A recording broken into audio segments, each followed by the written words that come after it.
ছিল এটা, ইয়া হাইয়ুন ইয়া কাইয়ুম বিরহমাতিকা আস্তাগীথ। আল্লাহর হাবিব এটাকে খুব পছন্দ করতেন, এই দোয়াটাকে রাসূল সব সময় তার আমলের মধ্যে এই দোয়াটা রাখতেন।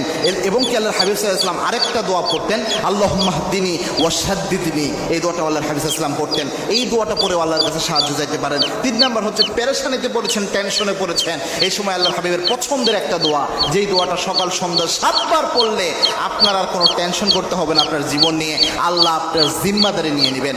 এবং কি আল্লাহর হাবিব সাল্লাল্লাহু আলাইহি ওয়াসাল্লাম জানিয়েছেন, কোনো ব্যক্তি যদি 7 বার সকালে 7 বার সন্ধ্যায় পড়তে পারে, হাসবি আল্লাহু লা ইলাহা ইল্লা হুয়া আলাইহি তাওয়াক্কালতু ওয়া হুয়া রাব্বুল আরশিল আযীম, এই দোয়াটা পড়লে আল্লাহর হাবিব সাল্লাল্লাহু আলাইহি ওয়াসাল্লাম জানিয়েছেন ওই ব্যক্তির কোনো পেরেশানি নাই, টেনশন নাই।